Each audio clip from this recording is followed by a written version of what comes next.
ශසාංක ආගේ charger එක පොඩ්ඩක් දෙන්න පුළුවන්ද මගේ බයික් එක චාර්ජ් කරගන්න? චමෝදි බයික් එක දුවලා ආපු ගමන් චාර්ජ් කරන්න එපා.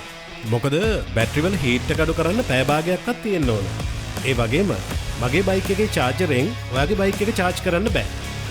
ඔයාගේ බයික් එකට නියමිත චාර්ජර් එකක් තියෙනවා. මගේ බයික් එකටත් නියමිත චාර්ජරයක් තියෙනවා. හැම වෙලේම ඒක පාවිච්චි කරන්න ඕන. අද දවසේ අපි ඔබට ගෙන එන්නේ ඔබේ ඉලෙක්ට්‍රික් බයික් එක වඩා හොඳ කාර්යක්ෂමතාවයකින් පැදයාමට ඔබ විසින් අනුගමනය කළ යුතු පියවර කිහිපයක් පිළිබඳව දැනුවත් කිරීමටයි.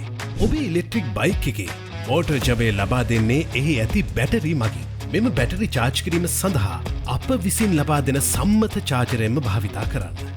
මෙම චාර්ජරය ඔබේ ඉලෙක්ට්‍රික් බයික් එකෙහි battery voltage, battery capacity, battery charging mode අනුව විශේෂයෙන්ම නිර්මාණය කර ඇත. කිසිදු විටකත් වෙනත් චාර්ජර් භාවිතා නොකරන්න. චාර්ජරය සම්මත 13 ඇම්පියර් ප්ලග් පොයින්ට් එකකටම සම්බන්ධ කරන්න.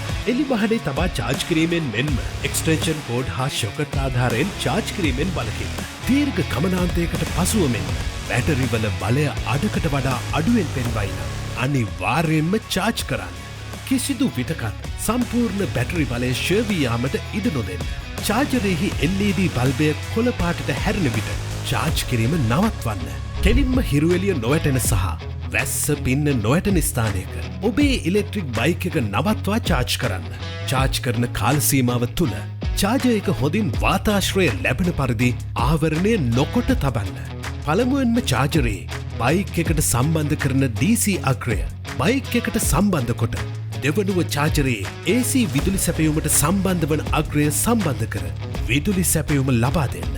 සම්පූර්ණයෙන්ම බැටරි එක චාර්ජ් වූ පසු AC විදුලි සැපයුමට සම්බන්ධ අග්‍රය පළමුවෙන් ගලවා එය ඉවත් කර ඉන් පසුව බයික් එකට සම්බන්ධ DC අග්‍රය ගලවා ඉවත් කරන්න. මෙය චාර්ජරයේ ලයිෆ් ටයිම් එක වැඩි කර ගැනීමට හේතු වනු ඇත. අධික උණුසුම් සහිත දිනවල ඉලෙක්ට්‍රික් බයික් එක දහවනයෙන් අනතුරුව අවම පෑ භාගයක්වත් ක්‍රියාවිරහිත කර සිසිල් වීමට ඉඩහැර චාර්ජ් කිරීමට සම්බන්ධ කරන්න.